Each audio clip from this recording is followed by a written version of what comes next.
Welcome everyone to the first Agricultural Advisory Committee. I'm glad everyone could join us today. For those of you that are new, we are live streaming and recording it, and it will be posted to our Grey County channel at a later date.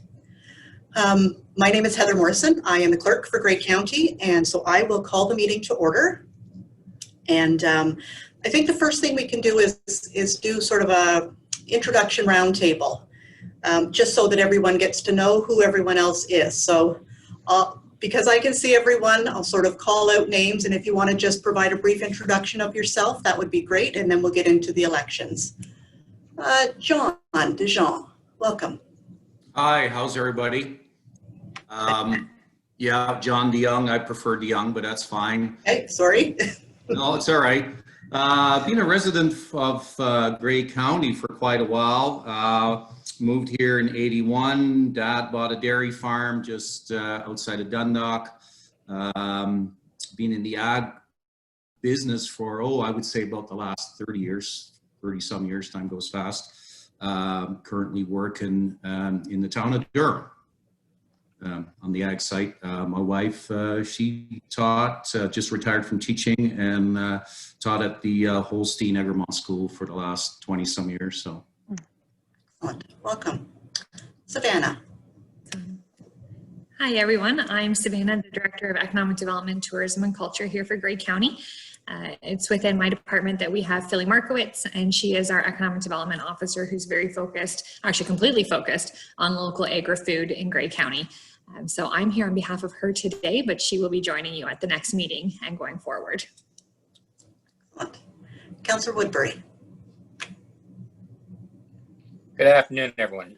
John Woodbury, Mayor of Southgate and on County Council, retired Toronto firefighter, and I moved up here, I guess, near the same time as you, John. I moved up here in '83 to raise a family, so very involved in the area, and look forward to being able to help out with the agriculture and get things straight.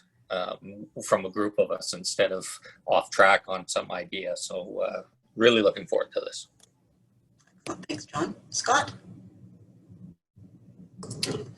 Thank you. I'm Scott Taylor. I'm a planner with the county, and in the planning department, we do lots of things that interact with the farm sector, and we certainly value the input we get across the county. I grew up on farms, but full disclosure, I live in the city of Owen Sound now. But I'm excited to be here chatting with you all today.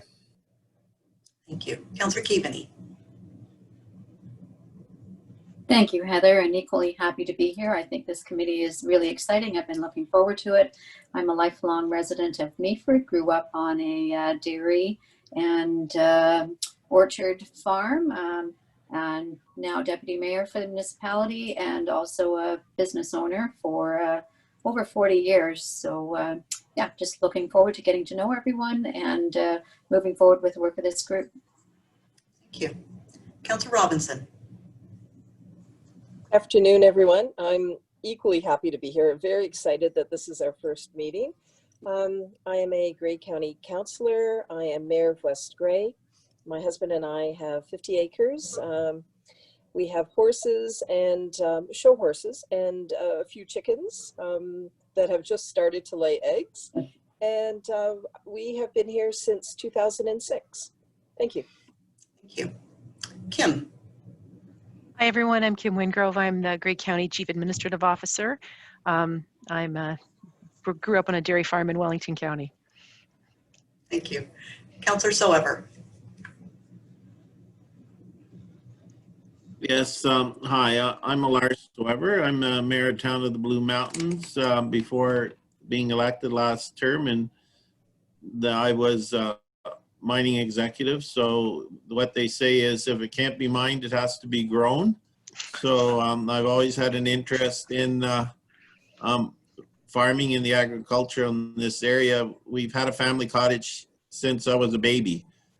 So I've been coming up here for 60 years, and I've seen the transformation of the apple industry from the historic big trees to now the high density orchards and all of the change that comes with that, and also how agriculture interacts with development. And that's a huge issue I think especially here in the town of Blue Mountains, but throughout Grey County as we grow.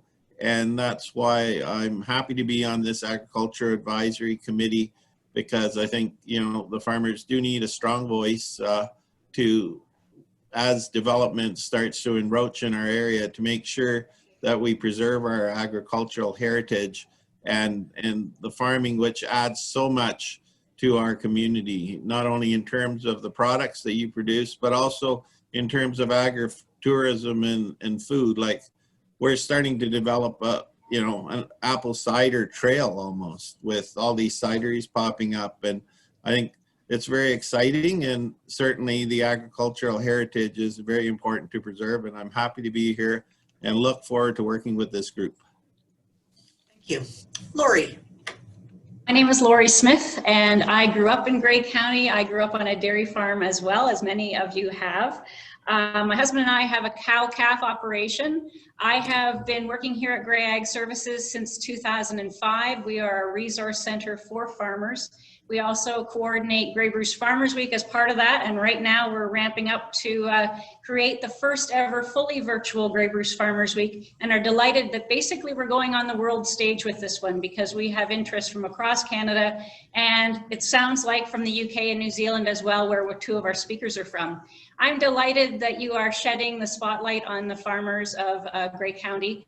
It's a great thing to do, and we're happy to be a part of that. And I look forward to taking some of your ideas back to the producers that we deal with on a daily basis and get their input as well.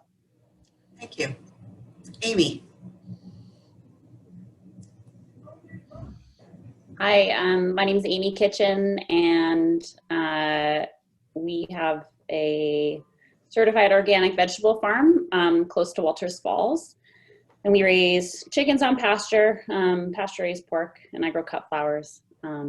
We also have a farm store on our farm, Side Road Farm Store. And I'm involved with Eat Local Grey Bruce, the food delivery service out of Owen Sound. I'm current president on the board of directors there. And yeah, I like to get involved in this kind of stuff. It sort of keeps me interested in things beyond the farm, so I'm happy to be here. Great, welcome. Thanks. Okay. Hi, everybody. My name is RJ Taylor. Just like many of you, I grew up on a farm here in Grey County, but not the same type of farm. It was a fish farm that my parents started in the 90s, just outside of Hanover. Fast forward about 25 years or so, my parents are retired, and now it's my sister and I running the business. So we raise rainbow trout, Arctic char, and coho salmon at 4 different farms between Hanover and Chatsworth. And then thanks to COVID, we opened our own processing plant in the spring, and we deliver fish, our fish, and then fish from a few other producers all throughout southwestern Ontario under the brand of Spring Hills Fish. So pretty honored to be at this table with you guys. Lots of accomplishments here and lots of experience. So I'm really excited to be here. Thank you. Thank you. Brenda. Hello, everyone. Sorry for being late. My appointments take a lot longer than I remember them taking. Because I No worries. Now. My name is Brenda Schrey. I am an organic vegetable farmer as well as organic sheep, and I am the current president for the National Farmers Union for Grey County. I'm really pleased to see that there's going to be an agricultural advisory committee for Grey County, as there are quite a lot of farmers out here, and I hope that I can represent not just the needs of NFU, but also just whoever I know of, and all the different ways of farming that actually happen in this county, because it's a really very diverse group, both in types of operation and in size. Welcome. Hiba.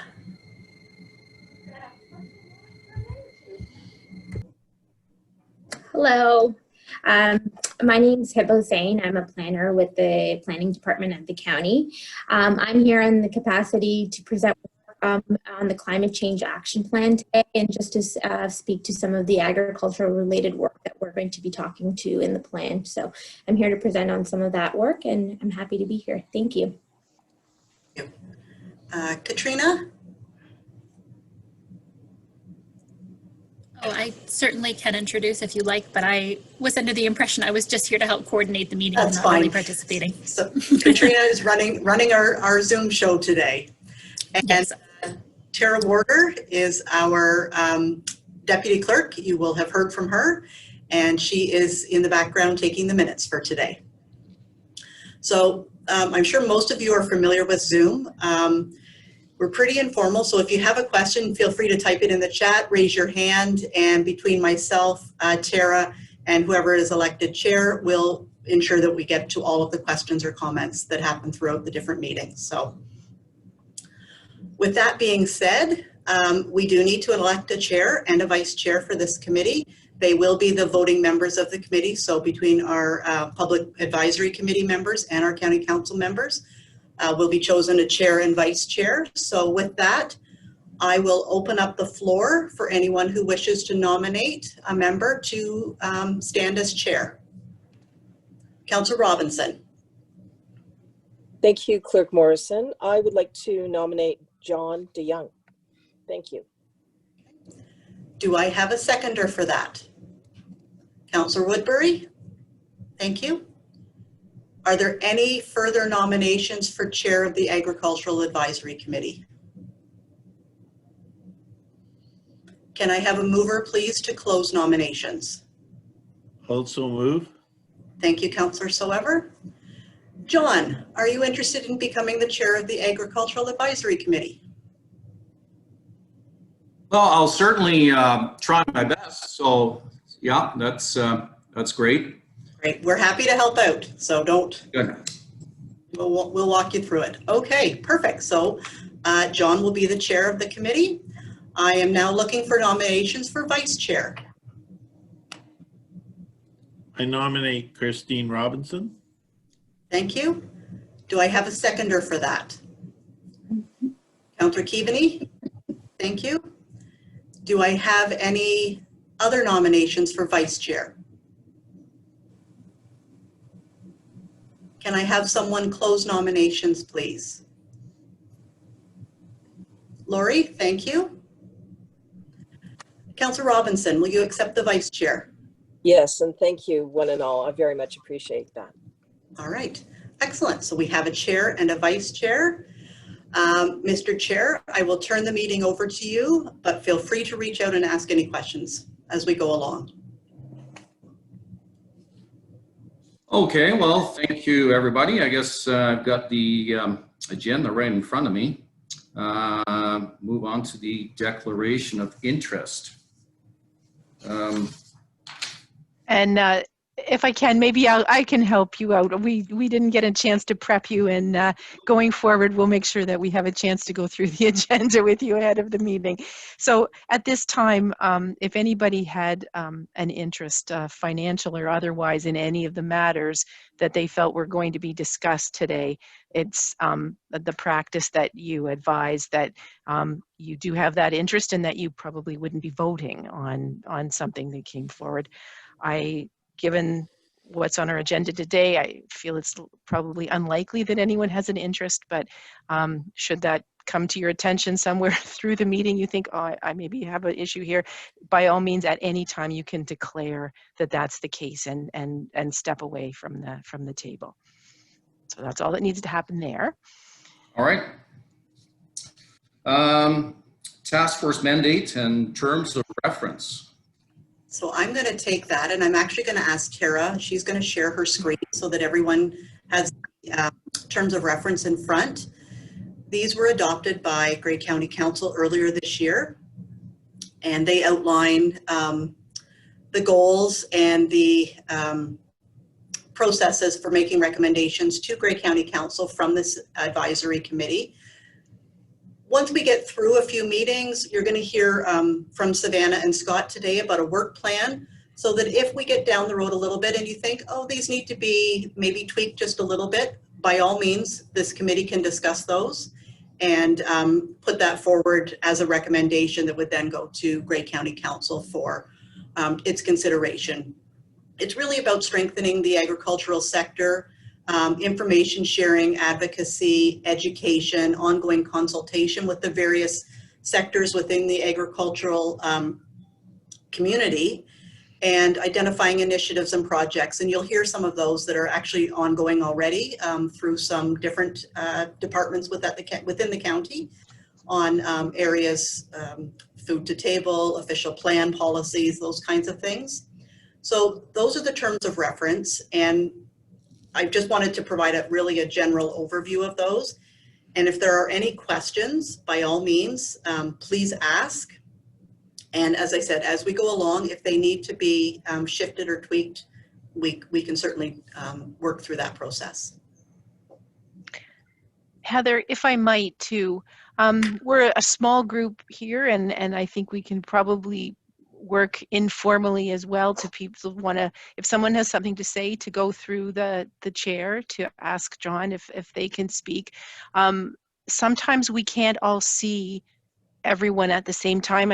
You're all working off of different devices, but when you look at your participants list at the bottom, there is a raise hand feature there too, and so if you want to be recognized, that's another way to draw attention to that, and the clerk will be watching that as well. And so if John doesn't see you, the clerk will let him know that someone's got their hand up. Okay. Excellent. All righty. Work plan development. What was planned for that?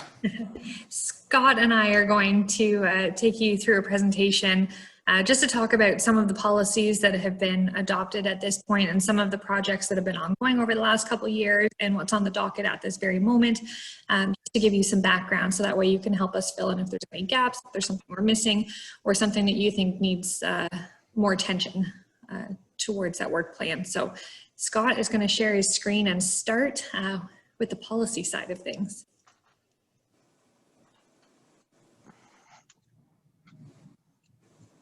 Okay, great. Thanks, Savannah. Can everyone see the PowerPoint screen there now? Yep. Perfect. Okay, so I'm going to, as Savannah said, take you through a bit of what's happened in planning in the past few years. You'll hear from Hiba later on, specifically with respect to the Climate Change Action Plan, but I wanted to take you through a bit of the planning framework, and then I'm going to turn it over to Savannah to present some of the excellent work that she and her team have been working on in that regard. So some of you may have heard over the past couple of years of a project called Recolor Gray, and Recolor Gray was the branded name for our new county official plan in this regard. And we went through quite an extensive consultation project to try to work with all sectors, whether they be residential or agricultural or industrial or other, with respect to the county's official plan. And I know a number of you were involved in providing feedback, and we do thank you for that. For those of you that maybe are hearing about this for the first time, I'll just give you a real quick rundown. The county's official plan is a policy document that tries to look 20 years into the future to determine how our county is going to grow and sort of the policy aspirations moving forward. So it's a little different than a zoning bylaw where you're getting into very specific uses and setbacks on a property. The official plan is a little bit more aspirational and provides some broader policy guidance in that regard. One of the things we knew going into the official plan was that agricultural and the food sectors are some of our key sectors in Grey County, and we know that from a financial perspective, from an environmental perspective, farmers are key to supporting our county, both in terms of the food we eat, of course, and in terms of our economic livelihood moving forward. So we developed 5 main themes to the official plan, and the first was called Cultivate Grey. And that really focused on some of those areas outside of our towns and villages, and what we wanted to see there over the coming 20 years. Sorry, I'm just dealing with a few different screens here. So, as I said, we're looking at our agricultural lands, our special agricultural lands, and for those that might be unfamiliar, the special agriculture is largely the areas in the municipality of Meaford and Tana Blue Mountains, where we have our apple sector and now increasingly so also our wine and grape sectors as well as some of our rural lands. And our rural lands are still primarily farmed as well, but they might not be quite the same level of soil class that we have in some other areas of our county. And we know from working with the previous plan for a number of years, there were some changes that needed to be made. One of the things we were hearing from the farm sector was that if you wanted to open a business on your farm or diversify your farm operation, it was too onerous and there was too many roadblocks and red tape in the way of having sort of a diversified income on your farm there. Another thing, excuse me, we were hearing a lot about was farm consolidation. And for those that were buying up additional farms, they needed some more clear guidance on how one might go about severing that surplus farmhouse off the property. Things like minimum distance separation between livestock operations and neighboring dwellings, food system planning, and agritourism were all different topics that we wanted to address in the official plan going forward.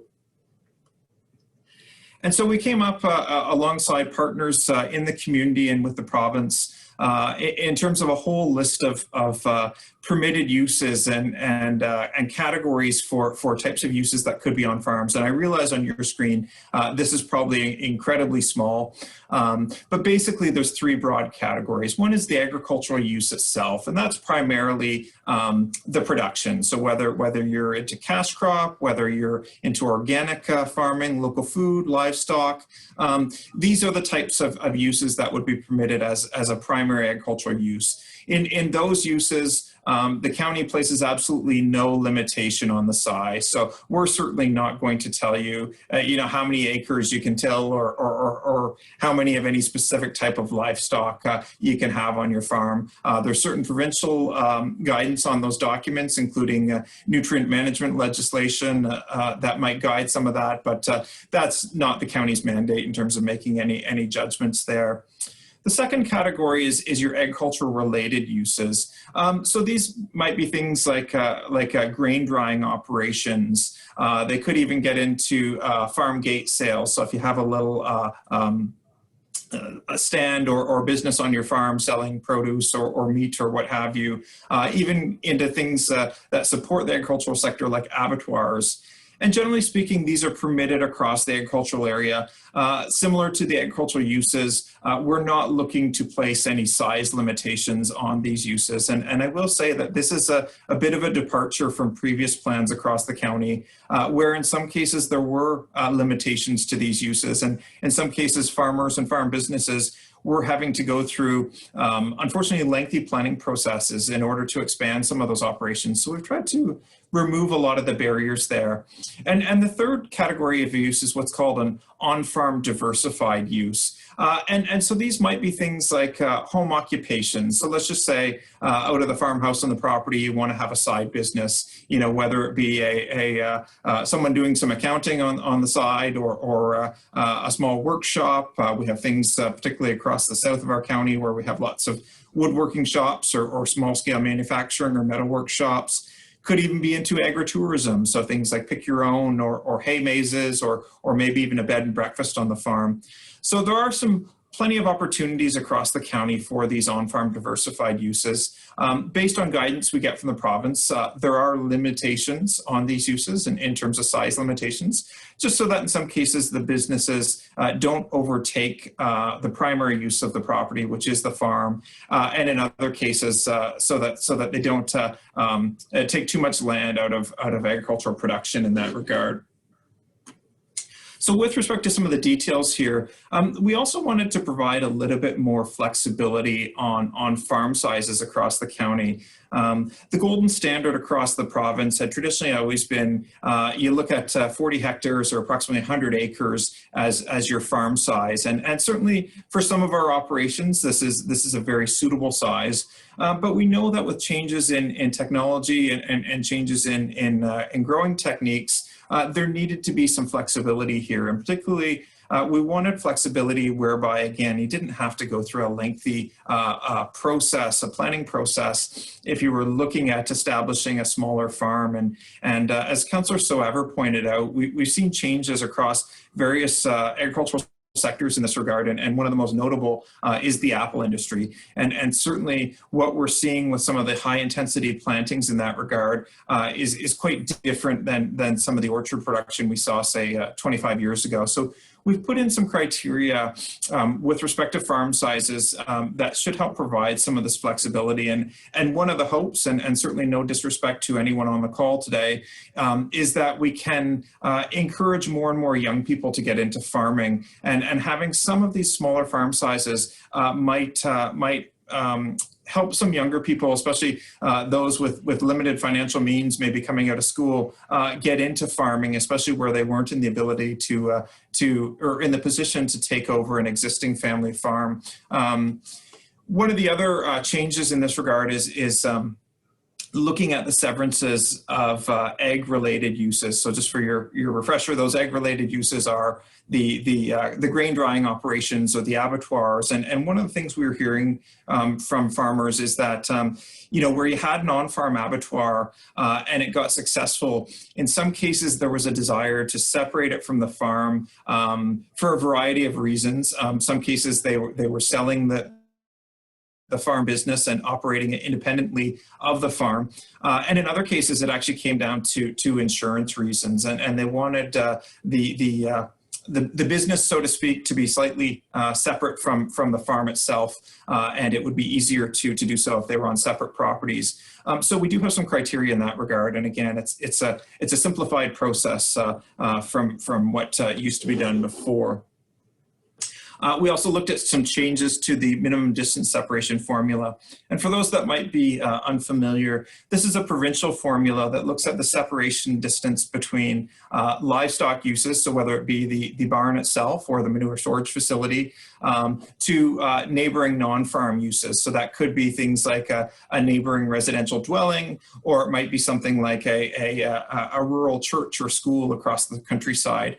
So we tweaked some of the provisions there to try to make sure that we were providing protection for farmers such that we weren't getting into complaint scenarios where you have a house across from a livestock operation, but B, that we were also sort of walking the talk and making sure that if you wanted to put in one of these on-farm businesses, that you weren't being heavily burdened from a distance separation standpoint, that you couldn't get that business on your farm. And then there was also just some tweaks and clarification with respect to various other more minor matters related to the province's formula in this regard. We've clarified some of the severance policies around what would happen if you wanted to separate part of your farm if part of it was in the agricultural designation or other part was and another part was in rural, or also for those farms that might straddle a settlement area. So maybe you have part of your operation that's in a hamlet across the county and the other part is agricultural. So there were some issues there that we were running into. So we've tried to clarify that in that regard. And again, just simplify it while still making sure that we have those protections for farms and livestock operations across the county. Within the rural designation, there are some additional uses permitted. And so these are the lands that might not be prime agricultural lands. So maybe there is a little bit more opportunity if someone wanted to put in, say, a small scale transport terminal, maybe something like a contractor's yard. One of the other newer ideas that we were exploring is the idea of an agriminium. And for those that might not have heard of this, we've had a few people inquire over the years of sort of a cooperative approach to farm and home ownership. So maybe you have a 200-acre farm and 4 families are looking to set up a joint operation there. They want the ability to put multiple houses on the property and co-own the property in that regard. So we've got some slightly more flexibility in the policies in that regard and trying to encourage that. And then for some of our lands that aren't as agriculturally productive, we wanted to look at some agritourism type uses that might better help connect some of the visitors to Gray and even some of the people that live in Gray but maybe don't live on farms to the agricultural sector.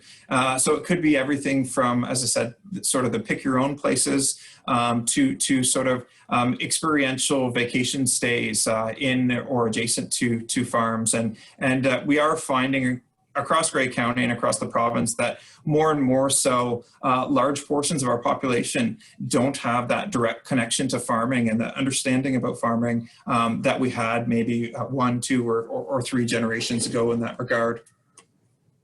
I promise you I'm almost done here.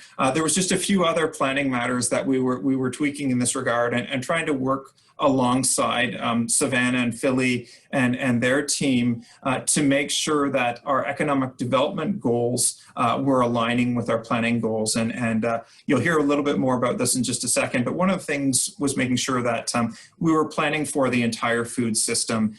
So I think in the past, the county had been criticized, and rightfully so, for simply protecting farmland and not considering all the other elements of what it took in terms of the agri-food system to get food from primary production to value-added facilities to the market. So we wanted to make sure we were looking at that entire system. Another area that we've seen conflict in the past is Gray County is well known for some of our farmland, but we also happen to be very well known for our sand and gravel resources across the county.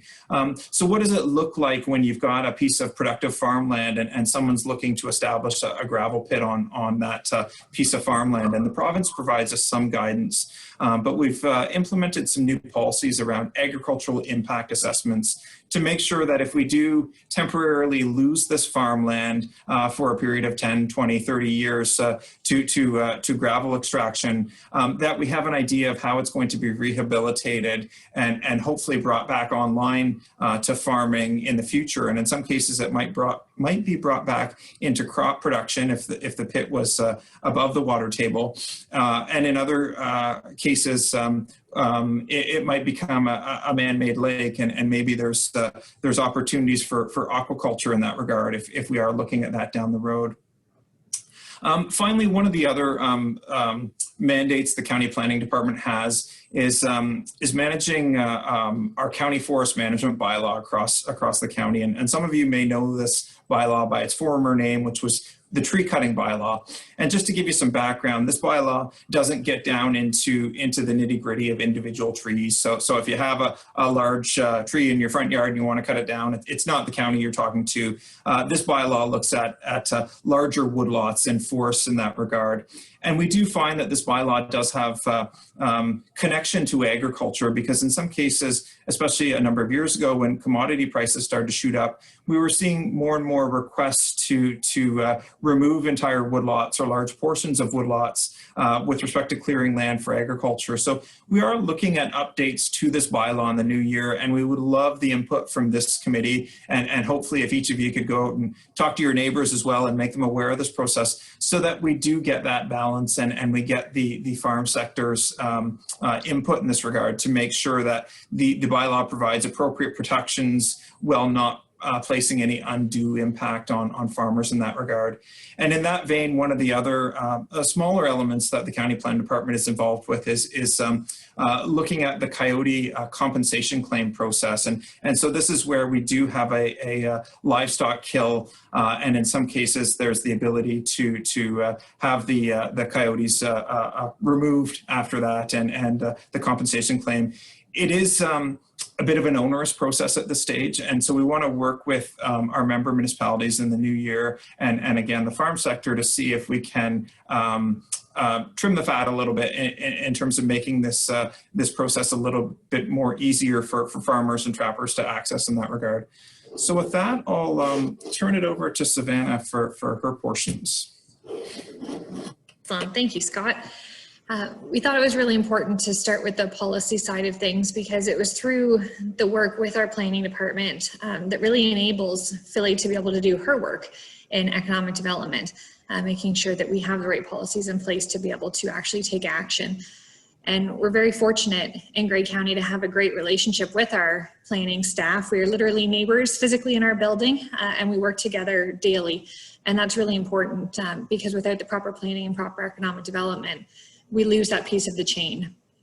So this list is provided from Philly, and this has really been the lion's share of what she has been working on in our department over the last several years and is getting ready to work on as we move forward. So as I mentioned, she'll be with you for the future meetings, but we wanted to make sure that you knew some of these items.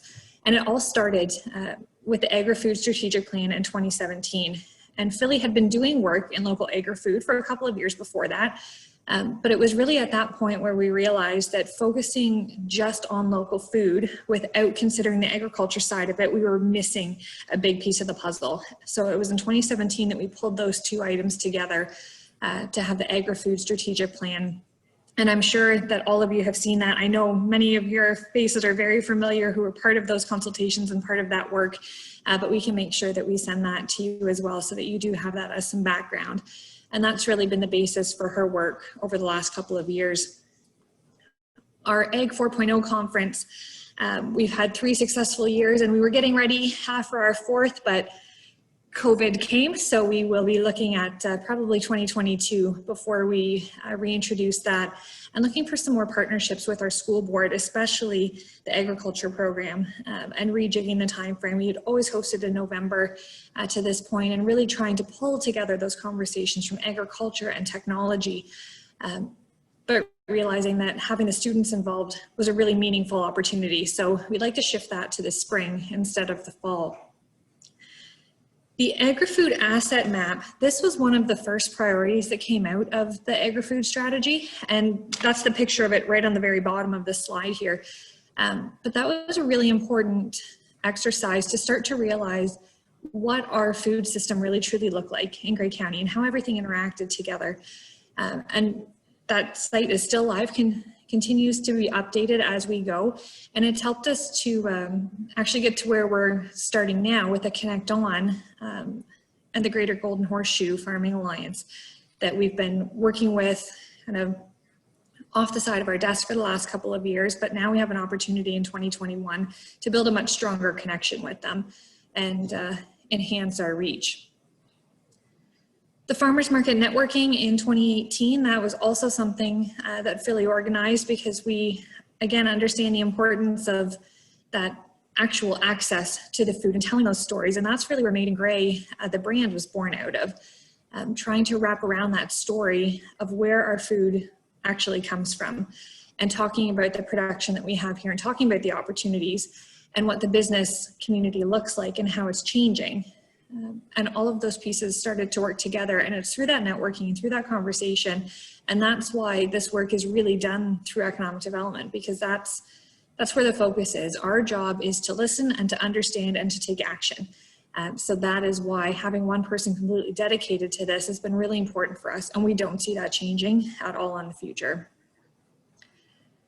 There was also a really good partnership opportunity with Agri-Food BRNE, and we partnered with our neighbors in Simcoe and Bruce counties. It was a 3-year work plan developed out of a 2-year research project, and I'm pretty sure that many of you also partook in that survey work. But that was a couple of hours per business where Philly would go out and spend that time having the conversations and learning exactly what it is that's working and what's not working in the agri-food community, so that we could bring that information back and actually send it back to the province and say, you know, this is what we're hearing directly from our businesses, and here's what we think we need to do.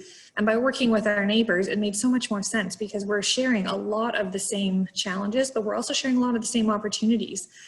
And one of the ideas that came through that was talking more about abattoirs, and for a long time, it ebbs and flows, where there is talk about abattoirs, and then it seems to go away, but that need never does go away.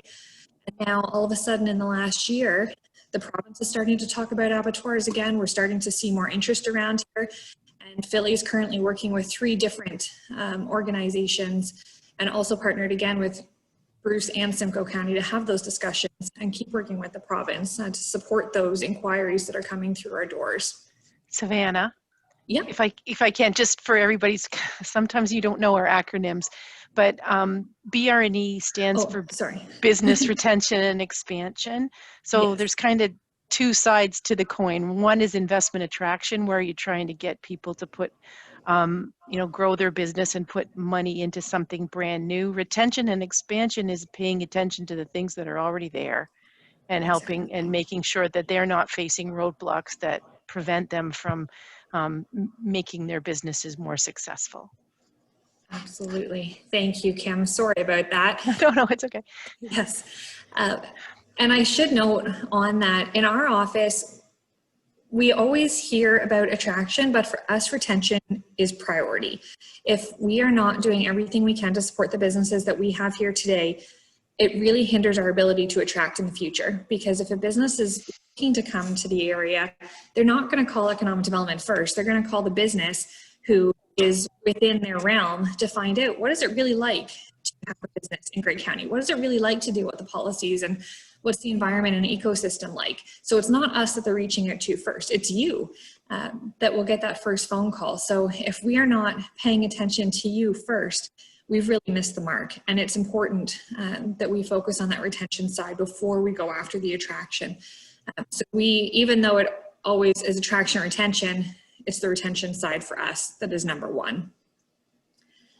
And that's part of why the Made in Grey brand became such an important component. And we were just launching, and it was this beautiful launch into the marketplace at the Royal Winter Fair and through the farmers markets that we have across the county, and getting ready for the Gather campaign that I know our warden is so excited about. And then 2020 was not the year to gather. So we're hoping 2021 at some point might be the year to refresh that. But that work is currently sitting on a shelf, not going anywhere, because we know that it is important and we want to bring that right back to the fore. And again, celebrating and telling that story about these products and these everything about our agri-food made here right in Grey County. The Land Seeker and Landowner Networking, that was a really interesting and really good networking event that was hosted last year. And that again came out of the agri-food strategy, where, very similar to what Scott was talking about, we were hearing a lot from people saying, I can't find the proper piece of land, and owners saying, I don't need all this land. I have some spare access, and if I could help out a new farmer get into something, then I'm going to be able to do it. But no one had any idea how to connect, or where to connect, or where to start. So it was a matchmaking network that Philly started, and again will continue. Was put on hold for 2020 because of COVID, but we anticipate that will come back as well. Mentioned just for a second there the Royal Winter Fair, but that was a huge undertaking, again in partnership with our neighbors in Simcoe County, to have the booth there for the full length of the event and showcasing our local product, bringing our businesses with us, because it's not enough for just us in economic development or from Grey County to talk about our businesses. It really hammers home just how amazing our product is when that actual business is there with us at the fair. So that was a wonderful opportunity. And again, the hope is to go back in the future. We had full plans of 2020 and that also got scrapped. The Agritourism Experience Development Workshop, that is working with RTO 7 and continuing those partnerships. We're also seeing a transition in our own department, where we are building tourism more into economic development and putting a real focus on the investment side of tourism. So that will very much come through that product development and experiential development piece. So we'll have a lot more to come in 2021 as Philly and Allison start to work together on that specifically. And I know you all received the agri-food newsletter, the producer profiles that we do through Made in Grey, infographics and banners, just making sure we get the information out there about what does the ecosystem really look like here in the county. And that's helping us take those next steps towards the Connect On asset mapping with Bruce County in 2021, and much more of Southwestern Ontario, right over to the Golden Horseshoe. And then again, looking at that abattoir development with both our neighbors as that opportunity comes back to the fore. So I know I cannot do this justice like Philly would do, because this is her bread and butter.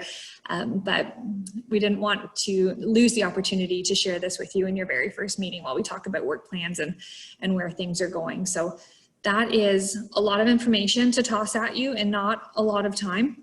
But we wanted to give you some of that background so that, you know, we can help inform your decision making of what does the work plan of this committee really look like.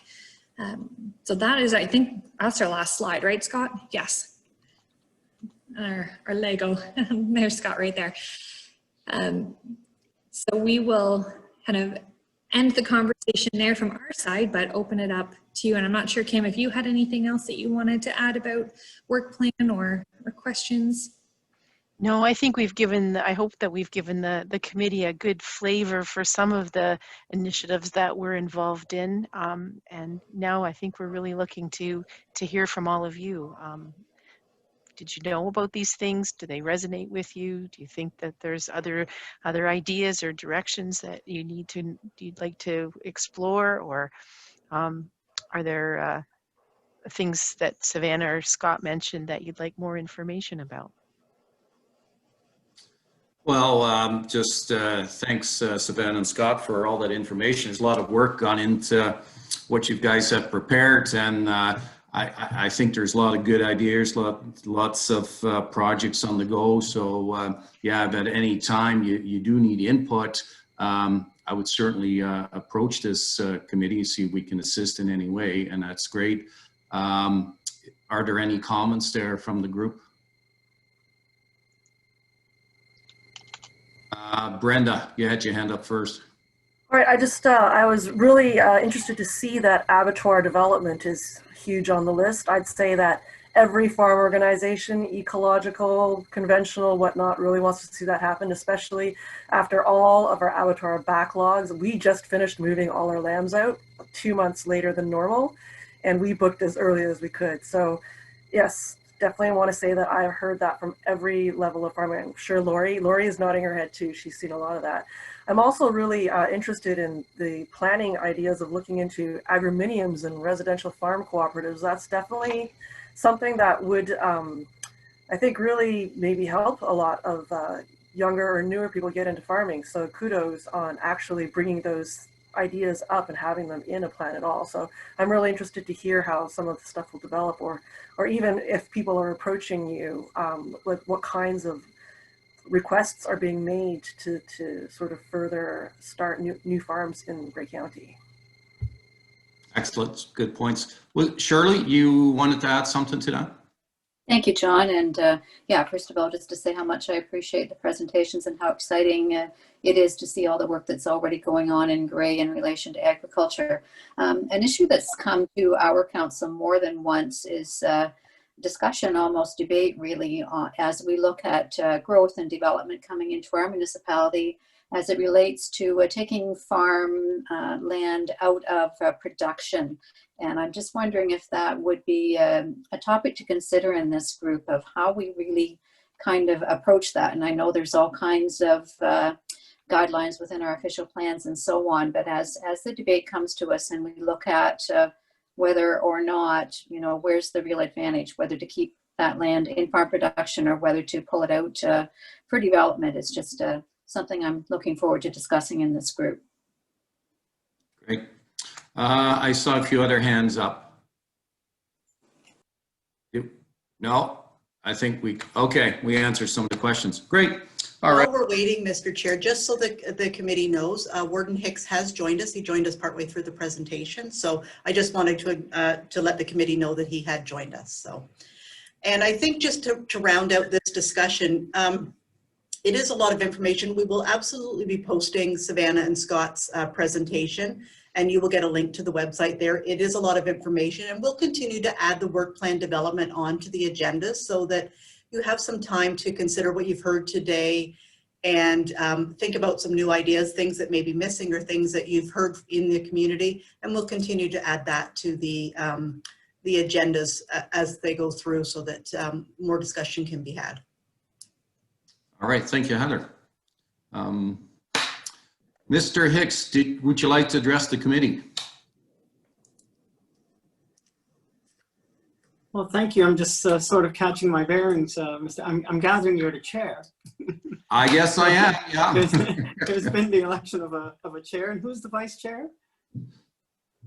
Councillor you, Robinson. Christine? Councillor Robinson. I am Warden Hicks.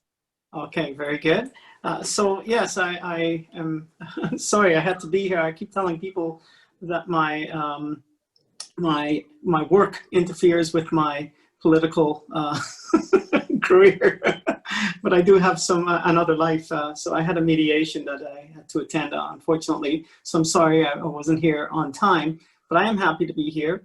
Actually, Mr. Chairman, if I might, I want to quickly address a rumor that was brought to my attention. The rumor is for some people in the farm community that you have a warden that's not concerned about farmers, or that is anti-farming.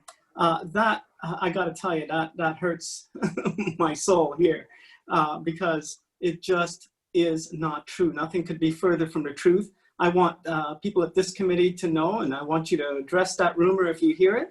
I graduated from Stainer Collegiate, lived just across the border on the Simcoe side on a dairy farm, big operation. We milked at 4 a.m. and we milked at 2 p.m. every day. I understand the farm life. I understand what it's like to get that call to say you got to round up the cows at 1 a.m. in the morning because they're busy on Highway 26, and get the snowmobiles and the horses out. And I get that farmers work it really hurts me, to be honest, to hear that such a rumor would be out there. You have in me a warden that is an ally, and I will be with you 100% of the way. Regardless of how I may vote on individual issues, do not interpret that to mean that I am anti-farming or that I'm not with you. In fact, you have someone who understands more than you might believe. So I'm really looking forward to the work of this committee. I expressed in my inaugural speech that I am so excited to get to that Gather campaign. As I was watching the pictures and during the presentation, and I saw the carrots and the beautiful colors and the yumminess, I think people are urging for opportunities to gather, and particularly around food. So again, I don't want to go on for too long, Mr. Chairman, but know that you have in me a person that's excited to work with this group, that's excited to work with the agricultural community. There's lots that we can do. You are important to Grey County, and in fact, reach out to me, and I will be reaching out to leaders in the ag community as well, because now that I hear this rumor, I especially want to make a point of doing that. But don't hesitate to reach out to me, and you might be pleasantly surprised with the response. Thank you, Mr. Chairman. Well, thank you, Warden Hicks, and there's quite a few people with dairy experience on this committee, so we'll look forward to your input on all matters related to agriculture. Where do we leave off? Are we ready for the agricultural survey? I see it's on the agenda. Yes, I think Hib is going to take that one. All right. Good afternoon, everyone. My name's Hiba Hussein. As I mentioned earlier, I'm a planner with the Grey County. I've had the privilege to work on the Grey County Climate Change Action Plan over the last 2 years. For members on this committee that aren't aware, Grey County is working on developing a climate change action plan. This plan will focus on addressing our emissions across our community and at the corporate level, and looking at ways we can work on reducing our emissions. So we're in the process of developing targets to reduce our emissions by 2030 and 2050. We're in the process of developing strategies for the themes that we've created in our plan. And one area of our plan is the community section of the plan, and part of one of the key 6 themes of that plan is the agricultural section. We've made agriculture a key theme in our climate change action plan, understanding that agriculture is one of the biggest sectors in Grey County, and it affects almost every aspect of our community. So we knew that we needed to focus on the ag sector. We needed to provide resources to the ag sector and really understand their perspectives on climate change, and we hope that we've done that. and we hope to continue to do that. As part of our engagement with the ag community, in August of 2020, we released an agricultural survey. This was in coordination with our general survey that we released to the public. And that the general survey was more looking at just overall thoughts and ideas within our community across Gray around climate change and what they hope to see. But we felt that we needed to have a more targeted survey, just really understanding the needs of the ag community. So we released this survey.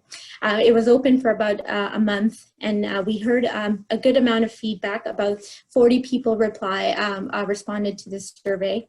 And I'm not going to take too much time going through the details of the results of the survey. I just kind of want to highlight 3 areas of that survey.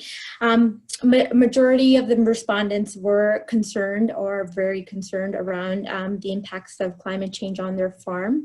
And a majority of them were familiar with sustainability and resiliency practices. So 92% of respondents in the ag community, or respondents of the survey, were aware of the various sustainability practices that exist and that are promoted from a climate sustainability perspective. One of the challenges that were cited in the survey was that sustainability cost, funding, regulatory red tape, and income-related challenges were some of the higher related challenges that were identified in the survey for farm community to adopt some of these sustainability practices.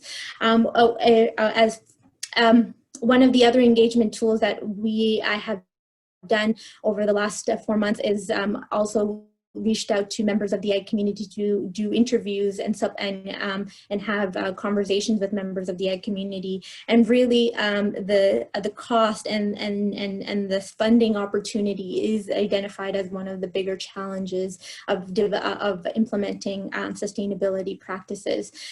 So we, as part of our plan, we're really looking into connecting farm communities who are interested in implementing these sustainability practices to various different funding sources that exist, but also looking to work with partners that have locally, such as Alice, that have funding opportunities available, and really connecting them to those. Some of the resources and supports that were identified include better funding mechanisms, as I mentioned, better access to knowledge and expert advice. So this could include climate change, someone who's an expert on climate change who can provide resources and expert advice on how to implement some of these practices on farms. And then more pilot and demonstration projects, which we're looking to see if there are highlighting communities or farmers that are already doing some of these practices and highlighting them as experts and as demonstration projects. From my conversations, I've heard various people mention that the farm community has been practicing sustainable practices over several decades, and there are a lot of champions within our community already for this work. So we need to work on highlighting those members and really showcasing that this work can be done and that it has been done, and how we can and really highlighting that. So those were some of the areas that we've identified. The consultant towards the end of the survey result report has indicated some actions that they think is valuable to the climate change action plan. And majority of these actions include really what I've already mentioned, which is education, advocacy, really kind of providing supports to the ag community, helping them understand various funding sources or various opportunities that exist in adopting sustainability practices. So really helping them learn about the importance of climate change and taking on this work. We are in the process of currently developing our ag strategies. We have a draft set of ag strategies that we're looking to take to the climate change task force in the new year, and then get their feedback on that. But I would be happy if people are interested in this committee to bring those set of strategies to this community as well and get some feedback from this group as well. But I'm happy to take any questions. That was just a quick brief overview of of that survey. Thank you.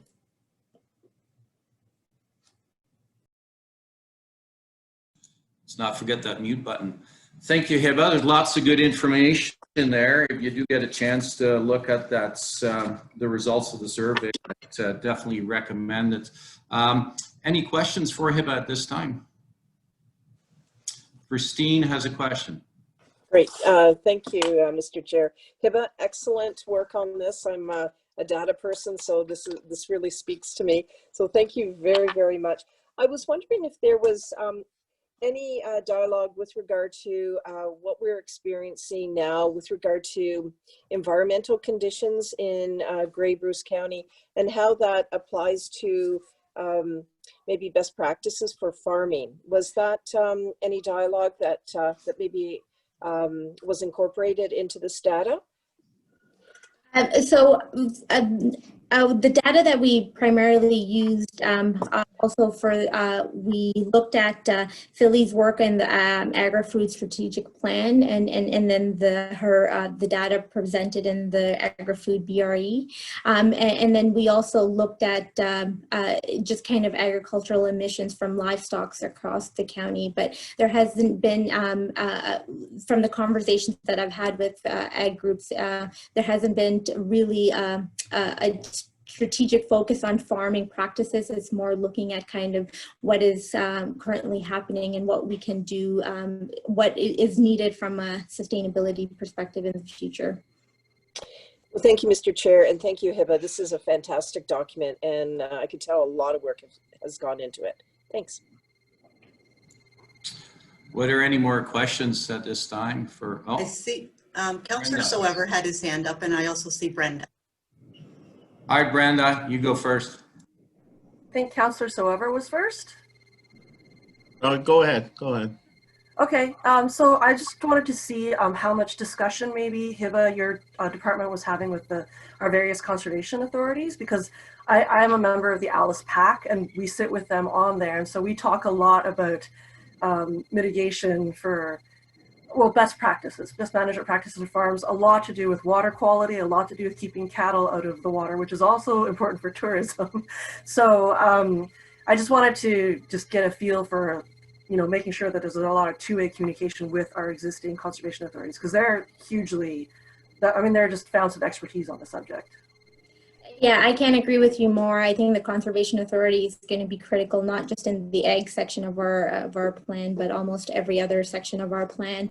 We've been working with our two major conservation authorities, especially Grey Sauble Conservation Authority, right from the beginning of this plan. So they've been part of one of our stakeholders that have been part of our external working group right from the beginning of the development of this plan. So we've had their input really from the data collection stage of this plan. So they've been very helpful in providing us information from that stage. We've recently, SCCA, they've had some staff capacity issues in the past. So they've recently joined our external working group as well. But I've been meeting with Joanne Harbinson at SVCA and getting her input. And I've had one-on-one conversations with her on our plan just to kind of understand, you know, kind of from what their perspective they'd like to see in this plan. We've also held workshops with our with Conservation Authority where SVCA and Grey Sauble were present. So I think from our two major conservation authorities, we've had a lot of input.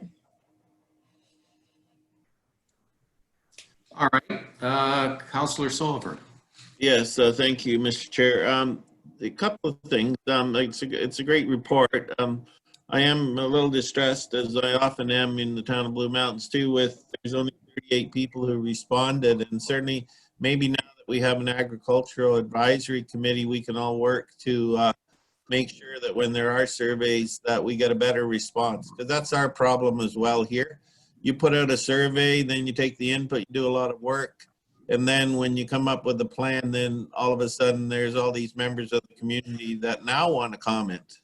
And, you know, so it gets things running around in a big circle. So I want to thank you for your work. I know it's a little frustrating sometimes when the numbers don't come in the way you'd like. So that's, but it's a great job you're doing. And the other thing, you know, in terms of climate change, as our agricultural practices are changing and we're going like the high density apple trees, they have shallower roots than most of the old trees. So they're far less resistant to periods of even short droughts, and the irrigation is required.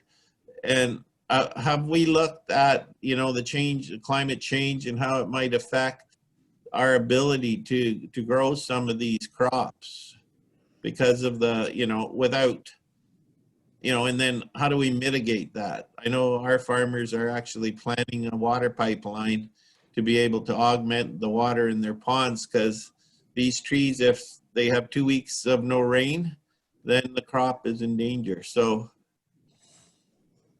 are we looking at climate projections and how they might affect things? Yeah, to answer your first question, the 38 was definitely something we were hoping for more engagement on that survey.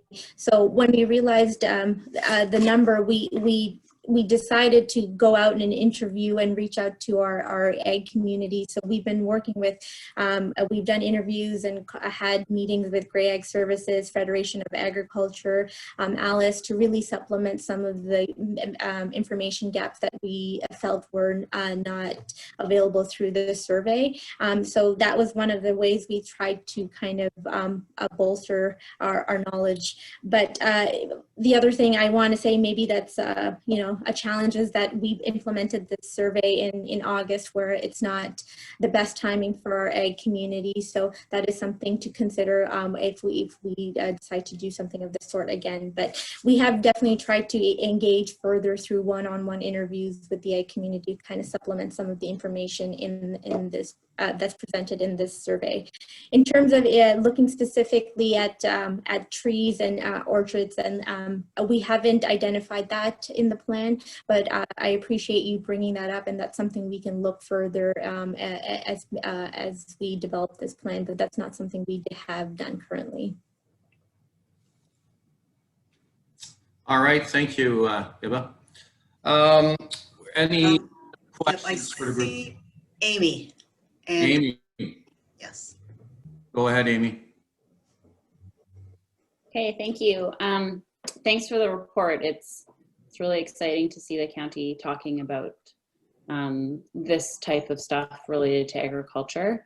I guess I have a question or / idea about, I see one of the recommendations about connecting with current funding programs and as a way for our Grey County farmers to sort of improve or bring on new best practices.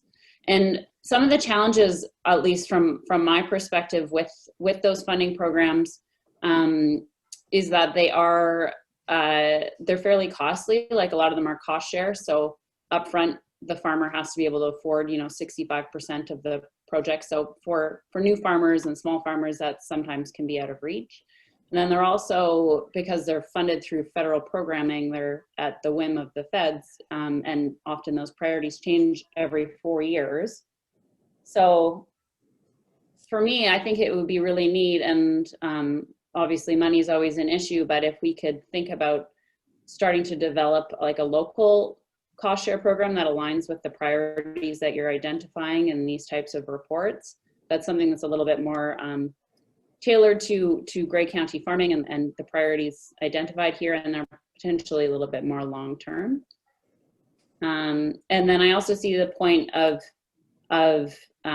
needing support for farmers to be able to apply for these types of programs. And I totally agree. I think in regions where they have, folks on the ground who can be champions of these types of things, you see a strong support for these programs, like Gray Ag Services has done and continues to do.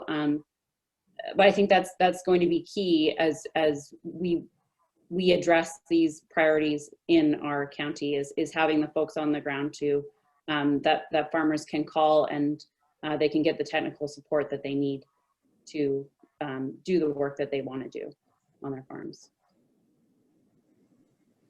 All right, thank you, Amy. Was it Shirley? Did I see your hand up as well? Yes, Mr. Chair, thank you. And I just wanted to, again, thank Hiba for this report, and to ask if there would be any consideration for looking at specific areas within the county, such as the microclimate that we enjoy here in Meaford, where specific types of grapes and apples are able to be grown that can't be grown in other parts of the county, and thinking that climate change will, I'm guessing, have an impact on the ability to grow those specific crops. So I just wondered if down the road, if that was anything, Hiba, that you might consider looking at. Yes, I think it's important to consider, microclimates, as you mentioned. We really hope that the county can support local municipalities when they're developing their climate change plan, to really kind of look at some of those, areas that are new or like really important to the municipality. So we will be looking at the areas across the county that are kind of unique and bring a unique perspective to climate change, but we also hope to support local municipalities and as they develop their climate change plans that really then implement some of those targeted solutions to those microclimates and those challenges maybe they might pose. That would be really appreciated, Hiba. Thank you. I see Scott's got his hand up. Scott, go ahead. Thank you, Mr. Chair. And I guess just to build off Hiba's response to Councillor Keaveney, within the work plan for the current climate change action plan, some of that primary research on growing conditions and sort of adaptations throughout climate change might not be in the primary work plan, but maybe some education will come through one of the recommendations. One of the other things I'd put out there is we often get invitations to participate with educational institutions like the University of Guelph, and quite often they're looking for projects in terms of research. And I think, having the strong agricultural basis that Guelph does, that might be something that we could suggest in the future to some of these organizations. And I know there's already some research coming out of Guelph that's looking at, what parts of Ontario, Canada, and the world are going to, in one way, benefit from maybe increased heat units that we didn't have before. Then similarly, in what ways are we at risk due to more variable weather? So I think your point is a very good one, and I think Councillor Soever raised some similar points. So it's certainly something that staff will keep in mind as we look to work with groups like the University of Guelph in the future, in terms of maybe we can involve them in some of this targeted research in that regard. All right, thank you, Scott. Any more comments, questions, suggestions? Mr. Chair? Robinson? Yeah. Go ahead, Christine. Thank you, Mr. Chair. I'm really enjoying the discussion, and I'm excited to hear of the potential that working with university students and coming up with some really great solutions that will be most interesting. So I was wondering, I was looking through, of course, the Grey County Climate Change Action Plan, and under, on page 8, section 5, challenges and solutions, and the first sentence really identifies the challenges, whether it's implementing agricultural sustainability, the cost of that, the funding, regulatory red tape, etc. So I was linking that with a potential work plan item that would look at keeping a Grey County agricultural lens on any upcoming regulations or legislation, and how our group here could provide comment back to the province on any of that pending legislation that could come forward. And that would also go with the mission or purpose, where we are acting as a voice for agricultural, the agricultural community. Thank you. All right, thank you. Any more questions, comments for Hiba at this time? I think we covered them all. Excellent. Next on the agenda, we have other business. That's correct, I guess. Was there? I think Scott's going to take this one. Scott's going to take it. Go ahead, Scott. Thank you. Just very briefly, I mentioned this in the presentation that Savannah and I did, but the county is looking at changes to our forest management bylaw, and we're working closely with our member municipalities, and we're actually working with the town of Blue Mountains at the moment to hopefully schedule most likely an online open house sometime. We're tentatively looking at February here to start to get feedback on that bylaw, as well as the town's own bylaw proposal in that regard. So we wanted to put this out there for information, and once we have those dates, we'd love to be able to reach out to this group to help spread the word. And then as we look to get a draft bylaw in the future, maybe it comes back before this table to get your feedback on that. And as Councillor Severances pointed out, sometimes the challenges come in terms of engaging the farm sector who are already very busy, and how do we make it convenient for them to engage without adding a lot of work to their work plan in that regard. So it's more or less a heads up for now, but certainly be happy to take any feedback or questions moving forward. All right, thank you, Scott. I do see Councillor Severances has his hand up. Go ahead, Councillor. Yes, thank you, Mr. Chair. Certainly, we're happy to be working with the county on this initiative. We did float our own bylaw before COVID hit. There was a lot of public reaction. The issues are complicated. We were mainly targeting developers and builders from cutting down trees when they're in tree preservation zones and stuff. But the jurisdiction is very complicated because the county has jurisdiction over the woodlots. We have Niagara Escarpment Commission on Niagara Escarpment lands, and then we have the town on the others. And the intent is not to impact any farm practices, so those were excluded. But in spite of that, there was a lot of angst and misinformation out there. So I'm happy that we're now moving forward, and certainly the goal is not to have any impact on any farm practices. All right, thank you, Councillor. Did we get everybody? I think so. Excellent.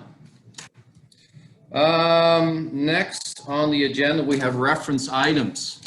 So I can speak to the next two if you'd like, Mr. Chair. Reference items is there in case there are any background information, and when Tara sends out the agenda, those include some links to any documents that might be for your information, specifically related to perhaps reports that are on an upcoming agenda. So we don't have any at this point in time. As far as next meeting dates, we will work with the group. Tara will work with some dates, look at some dates, and send those ideas out to the group. And we will determine a next meeting date. It will likely be in the early spring of 2021, which seems hard to believe already, but she will work with the group to determine a date that meets everyone's needs and availability. Excellent, thank you, Heather. I guess this is the end of our first meeting, is it? It is. You'll just look for a mover in a second. That's right. So yes. We'd like, I guess, a motion to adjourn. Can I have a mover? Also move. I think John moved, and we have a seconder with Shirley. I guess we're calling. Just ask if everyone's in favor. And oh, yeah, sorry. Everyone is in favor of adjournment. So everybody's smiling there, so I kind of assumed everybody's in favor. So, well, at this time, I'd like to thank everybody for putting your input in the meeting, and everybody attending. And I wish everybody a happy, healthy Christmas season, and stay safe, and hope to see you all again in the new year. Thank you. Good job chairing, John. Well done. Thank you. Well done. Yeah. Merry Christmas. Merry Christmas, everyone. Thanks, everybody.